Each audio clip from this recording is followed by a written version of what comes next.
Bab 10. Sudah diduga, pikir Alexander. Dia telah duduk di sudut bukannya duduk di mana tuan manusia duduk sekarang. Menggerakkan kepalanya seperti burung hantu ke kiri ke kanan dan dari kanan ke kiri bukanlah idenya untuk melihat. Ya, Lord Norman, Ketua Dewan berbicara. Memberi kesempatan kepada semua orang dengan menjaga posisi tetap terbuka hanya memberikan kesempatan yang lebih tinggi bagi vampir daripada manusia, kata Lord Norman berdiri dari tempat duduknya. Apa maksudmu? Salah satu anggota Dewan mendesak. Kami sudah memiliki 3 dari 4 sebagai Lord Vampir dan hanya 1 sebagai Lord Manusia yang telah menciptakan ketidakseimbangan dalam memerintah wilayah, Tuan menjelaskan. Dia benar, Alexander, menyuarakan pendapatnya dari sudut jauh, menarik perhatian semua orang. Lord Nicholas, yang sebelumnya tidak terlalu memperhatikan Dewan, tiba-tiba alisnya terangkat. Jelas manusia membencinya sampai ke intinya, lalu mengapa mendukung orang itu? Bahkan Norman mengernyitkan alisnya karena bingung. Menjaga keseimbangan itu penting ketika menyangkut kekaisaran 4 wilayah. Seperti yang dikatakan teman tersayang kita Norman, kita memiliki 3 raja vampir dengan keganjilan dari Tuan Manusia. Mungkin kita harus menghapus Lord Manusia dan menambahkan Lord Vampir untuk menjaga keseimbangan tetap bersih, usul Alexander dengan cerdas yang membuat beberapa dari mereka tertawa mendengar kata-katanya tetapi Norman sangat marah. Beraninya kau mengancam gelarku sebagai Tuan. Kamu tidak cocok untuk seorang Lord, seru Norman dengan marah. Dia siap untuk mengambil langkah menuju Valerian Lord dan menerjangnya tetapi dihentikan oleh kata-kata ketua dewan. Tuan Norman, silakan duduk. Kami tidak mendorong perilaku santun yang liar seperti itu bahkan jika Anda salah satu dari Lord. Tolong jangan berperilaku seperti itu sebelum Anda diminta untuk pergi, perintah kepala. Apakah kamu tidak mendengar apa yang baru saja dia katakan? Tanya Norman dengan ekspresi bingung di wajahnya. Lord Alexander hanya menyarankannya dan orang-orang di sini berhak untuk menyuarakan pendapat mereka daripada mengancam. Salah satu anggota dewan berbicara mendukung vampir, yang membuat Norman diam-diam marah di kursinya. Lord Norman mempertimbangkan kata-kata Anda dan untuk bersikap adil, kami akan membuat kandidat dari Lord lain dibelah 2 sementara jumlah kandidat Anda tetap sama. Kepala berbicara dengan adil dan Lord Manusia menyeringai penuh kemenangan. Apakah Lord lainnya keberatan? Untuk itu, tanyanya pada Alexander dan Nicholas. Tidak ada keberatan. Jawab Alexander diikuti oleh jawaban Nicholas. Tidak ada sama sekali. Baiklah kalau begitu, mari kita mulai dengan pemungutan suara para kandidat, kata ketua dewan ketika sebuah kotak besar dibawa ke ruangan untuk menulis nama dan dimasukkan ke dalamnya. Perempuan dan laki-laki datang untuk menulis nama secara berurutan dan kembali ke tempat duduk mereka. Setelah proses selesai, dewan berkumpul untuk memisahkan nama-nama dengan suara yang mereka terima. Setelah dewan selesai, mereka mulai mengumumkan suara setiap kandidat dan memilih 5 dari mereka yang mengumpulkan suara tertinggi. Mereka akan memutuskan siapa yang akan menjadi tuan berikutnya dalam beberapa hari. Katakan, Alexander, siapa yang kamu pilih untuk dipilih? Elliot bertanya dengan acuh tak acuh saat mereka meninggalkan gedung. Celelia, wanita yang hanya memiliki 2 suara. Maksudmu wanita tua itu? Elliot bertanya heran.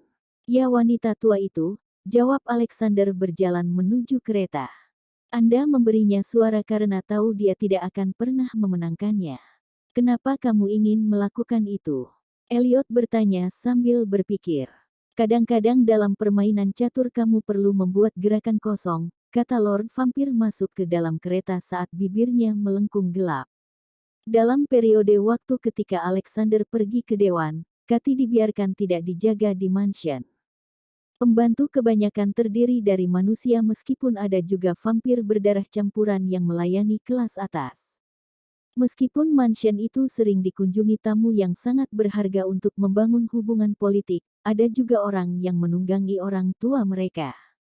Giselle adalah salah satu putri vampir kelas atas yang bercita-cita menjadi Lady of Lord Alexander. Dia tergila-gila dengan pria itu. Dengan bantuan ayahnya, dia telah tinggal di mansion, memberikan kenikmatan seksual ketika Tuan menginginkannya, yang dengan senang hati dia lakukan.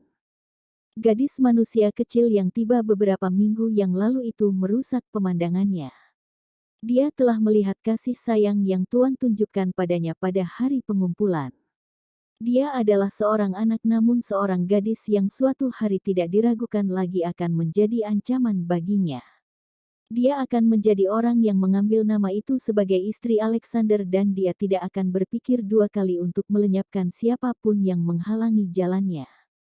Sekarang Alexander tidak ada di sana, dia memiliki kesempatan untuk melakukan apa yang telah dia tunggu-tunggu selama ini. Dia membenci Kathy dan ingin dia keluar, dan tidak masalah apakah dia hidup atau mati. Kathy duduk di atas jerami kasar yang ada di bawah gudang sambil memegang makhluk mirip serigala di lengannya. Orang-orang yang bekerja di sana memandangnya bertanya-tanya bagaimana dia menemukannya kecuali dia telah melangkah ke hutan yang berada di belakang kastil. Mereka tidak keberatan dia tinggal karena gadis itu tetap diam, duduk di sudut dan tidak mengganggu pekerjaan mereka untuk hari itu. Dia tidak pergi ke taman karena di sanalah sebagian besar vampir elit ditemukan berjalan. Anak anjing kecil di lengannya menjilat tangan dan wajahnya membuatnya terkikik. Bulunya berwarna krem dengan bercak coklat. Saat dia memainkannya, dia tidak melihat sepasang vampir berjalan menuju kandang kuda. Anda harus melihat kuda-kuda yang kami kembangkan di tanah milik saya dapat meyakinkan Anda bahwa Anda akan menyukainya. Nyonya Magdalena, kata pria yang menemani wanita di sana. Itu akan luar biasa, jawab wanita itu. Saat mereka berjalan di dalam, mata wanita itu tertuju pada Kathy yang sedang bermain dengan seekor anak anjing. Itu adalah wanita yang sama yang dihina Elliot pada malam pertama Kathy tiba di kastil, memanggilnya sapi. Kaki Kathy terentang saat dia duduk dan saat Lady Magdalene berjalan, dia memastikan untuk berjalan lurus ke arahnya dan sengaja tersandung. Gadis yang sangat kasar, kata pria itu sambil datang membantu Lady Magdalena dengan berpikir bahwa gadis itu dengan sengaja membuat wanita itu tersandung. Itu benar, dia adalah manusia miskin yang tidak memiliki sopan santun, Lady Magdalene berkomentar pada saat yang sama anak anjing di tangan Kathy menggeram, menunjukkan gigi kecilnya padanya. Apakah itu serigala? Serunya berlindung di belakang vampir laki-laki. Sepertinya memang begitu. Gigitan serigala berakibat fatal dan gadis ini membawanya ke sini. Dia pasti mata-mata, kata pria itu menuduh gadis kecil itu berkonspirasi. Tuan, anak anjing itu tidak berbahaya. Kami, salah satu pekerja mencoba membantu hanya mendapatkan tatapan tajam dari Lady Magdalene. Apakah kamu mencoba melindungi gadis yang membesarkan makhluk keji di perkebunan ini? Dia bertanya padanya dan dia menggelengkan kepalanya mencoba berbicara lagi. Kami punya beberapa anak anjing yang cukup. Pria itu berkata sambil mengangkat tangannya, ini akan segera dilaporkan. Kathy memandang mereka dengan ketakutan sekarang saat dia menggendong anak anjing itu. Dia tidak tahu mengapa pria itu berteriak padanya. Ketika mereka sampai di aula, mereka mendengar keributan di dalam. Saat masuk, mereka menemukan beberapa dari dua vampir dengan pelayan mereka berdiri di belakang mereka. Salah satu vampir adalah Giselle sendiri. Ada pencurinya, seru Giselle melihat mereka. Vampir perempuan lainnya mengambil beberapa langkah ke arah Kathy dan menamparnya, meninggalkan sengatan di pipi gadis itu. Apakah kamu pikir kami tidak akan tahu jika kamu mencuri kalungku? Dia bertanya dengan mata menyipit. Ya Tuan, inilah bedanya kita dan manusia rendahan yang miskin ini, kata Lady Magdalene menggelengkan kepalanya dengan jijik. Sylvia yang baru saja kembali dari kota melihat pemandangan di depannya dengan bingung. Apa yang sedang terjadi? Dia bertanya kepada mereka sebelum dia melihat Kathy dan melihat tanda merah di pipinya. Gadis kecil ini mencuri kalungku, teriak vampir dan Sylvia merasakan alisnya berkerut. Nyonya, saya pikir Anda salah. Kathy tidak akan melakukan hal seperti itu, jelasnya sambil berjalan ke samping gadis kecil itu. Mata Kathy sudah berlinang air mata sekarang, membuat pandangannya kabur. Bagaimana kamu bisa menjelaskan rantai yang disembunyikan di kamar gadis ini di bawah bantal? Giselle meminta untuk menjelaskan situasinya. Selain itu, dia memiliki serigala di gudang. Lady Magdalene menambahkan bahan bakar ke api. Sekarang orang-orang lain di kastil telah keluar untuk melihat apa yang terjadi di aula utama. Jelas bagi Sylvia bahwa Lady Magdalene dan Giselle telah menjebak gadis kecil itu meskipun dia tidak bersalah. Gadis itu perlu dihukum karena perilakunya. Pria yang menemani Lady Magdalena berbicara dengan keras. Tapi, Sylvia pergi untuk memprotes untuk diinterupsi dengan kasar oleh Giselle. Ketahuilah tempatmu, pelayan. Satu kata lagi dan aku akan melihatmu memenggal kepalamu.